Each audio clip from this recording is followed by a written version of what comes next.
saya Yupi Rahmayanti, mahasiswi YAIN Langsa jurusan Bimbingan dan Konseling Islam.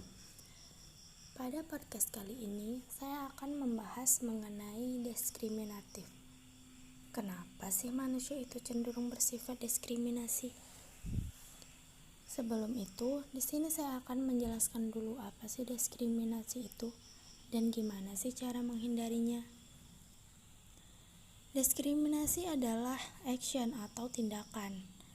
Menurut Voltoni, pengertian diskriminasi adalah perlakuan yang tidak adil dan tidak seimbang yang dilakukan untuk membedakan perorangan atau kelompok berdasarkan sesuatu, biasanya bersifat kategorial atau atribut-atribut khas seperti berdasarkan ras, kesuku bangsaan, agama, atau keanggotaan kelas-kelas sosial.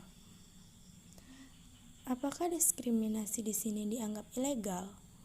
Nah, tergantung dari nilai-nilai yang dianut masyarakat bersangkutan atau kepangkatan dalam masyarakat dan pelapisan masyarakat yang berdasarkan pada prinsip diskriminasi itu sendiri. Cara menghindari diskriminasi yaitu 1. Menghormati dan menghargai setiap perbedaan yang ada. 2. Menyadari jika setiap manusia memiliki hak asasi manusianya masing-masing, termasuk bisa menjalani hidup tanpa perlakuan diskriminatif. 3. Mempelajari kebudayaan dan bahasa daerah lainnya agar lebih mudah memahami betapa indahnya hidup yang aman dan tentram tanpa diskriminasi. 4. Membiasakan diri untuk tidak mudah mengejek, menghina, atau membenci hanya karena perbedaan suku, agama, ras, status sosial, ataupun kebudayaannya. 5. Menumbuhkan semangat dan jiwa nasionalisme. 6. Menjalin komunikasi dan memindah hubungan yang baik dengan teman dan keluarga atau keluarga yang berbeda suku, agama, ras, dan kebudayaannya. Dan yang terakhir, membiasakan diri untuk tidak mudah menilai orang lain dari penampilan luarnya saja. Jenis diskriminasi. Bentuk diskriminasi yang sering dilakukan dalam kehidupan masyarakat adalah rasisme dan seksisme. Rasisme dalam Kamus Besar Bahasa Indonesia atau yang sering disebut dengan rasialisme merupakan paham bahwa ras diri sendiri adalah ras yang paling unggul. Ras lain di luar rasnya sendiri dipandang sebagai ras yang rendah.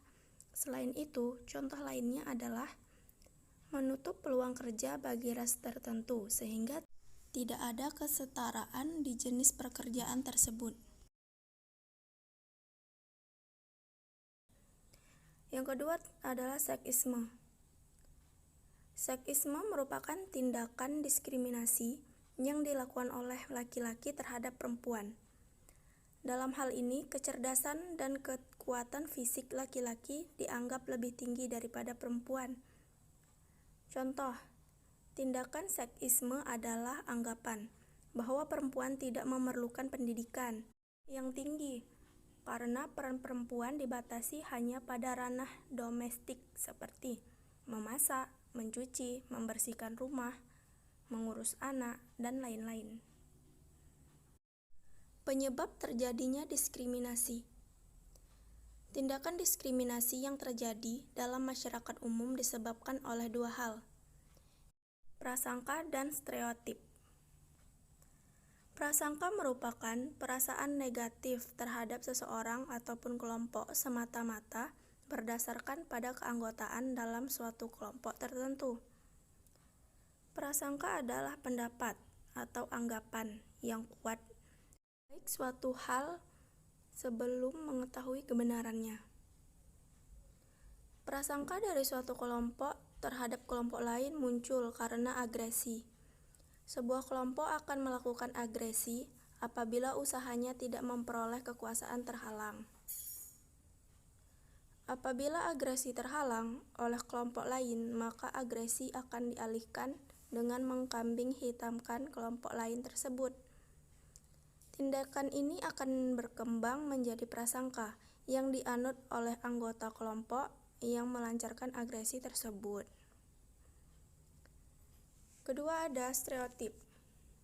Stereotip merupakan citra kaku tentang kelompok, ras, atau budaya lain tanpa memerhatikan kebenaran dari citra tersebut. Contoh dari stereotip adalah pandangan terhadap lapisan bawah masyarakat yang dinilai bersifat malas, bodoh, tidak berambisi, dan lain-lain. Terus sekarang kamu pasti bertanya-tanya, kenapa ya kita itu nggak bisa hidup berdampingan dengan damai, tentram, dan selanjutnya bisa nggak sih kita itu nggak mempedulikan keadaan yang ada? Nyatanya kita memang sebagai manusia itu mempunyai kecenderungan untuk bertindak diskriminatif. Menariknya sih gitu. Sebagai manusia, kita itu sebetulnya bisa dibilang bahwa kita itu terbentuk dengan kondisi pikiran kita versus mereka. Kita itu adalah kita yang kita anggap sama, in group sama mereka. Sedangkan mereka yang kita anggap sebagai out group, berbeda atau di luar dari kita.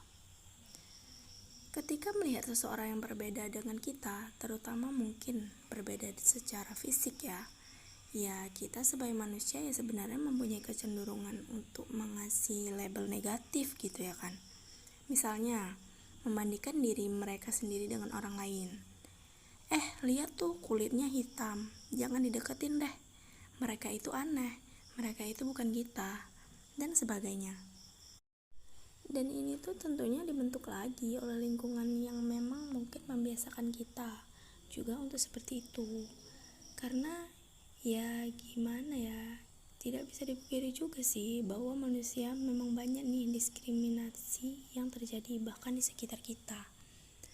Nah pertanyaannya, terus apa nih hal yang bisa kita lakuin supaya kita nggak diskriminasi sama orang?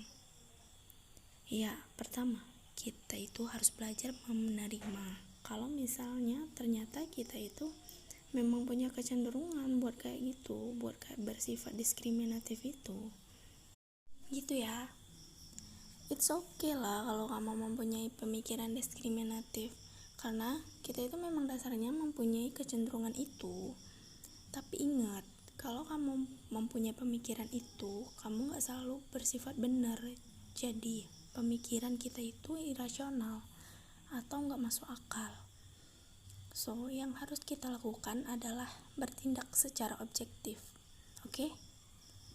Salah satu contoh bertindak secara objektif di sini adalah kamu memulai edukasi diri tentang diskriminatif untuk mencegah terjadinya perlakuan secara berbeda kepada orang lain.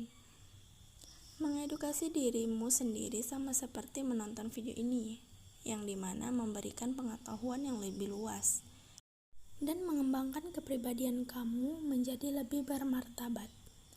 Yang kedua, ingat bahwa proses edukasi ini kayak metafora. Apa itu metafora? Metafora itu seperti air, di mana ikan berkembang. Nah, gimana itu maksudnya? Jika bukan ikannya yang diubah buat ikannya dapat bertahan hidup, tapi sebaliknya, airnya yang kita ubah supaya ikannya itu tetap dapat hidup. Anggap aja diri kamu itu sebagai ikan dan air ini adalah apa yang kamu pikirkan. Nah, coba kamu mulai pertimbangin lagi hal-hal yang kamu masukin ke dalam air itu. Ibaratnya, kamu itu mesti melatih insang kamu buat ngebedain apakah air yang kamu tempatin sekarang itu beracun atau enggak.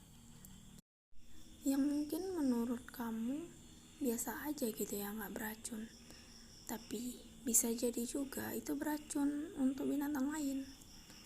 Nah, kalau itu beracun untuk binatang lain, sebetulnya bisa jadi air itu beracun juga buat kamu. Jadi ya dibalik lagi ya, coba kritik lagi pemikiran kamu dan coba sadari lagi bahwa pemikiran kamu itu nggak selalunya benar. Pemikiran kamu itu nggak selalunya tepat gitu. Oke?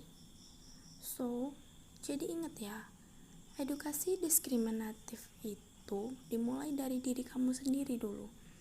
Dan yang terakhir, kalau kamu bisa menyebarkan pengetahuan ini ke teman-teman kamu yang mungkin belum paham dengan isu ini dan ingin membuat orang lain sadar dan teredukasi.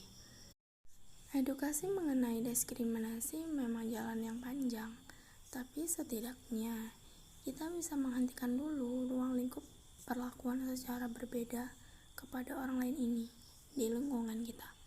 Oke? Saya Berahmayanti undur diri dan terima kasih sudah menonton.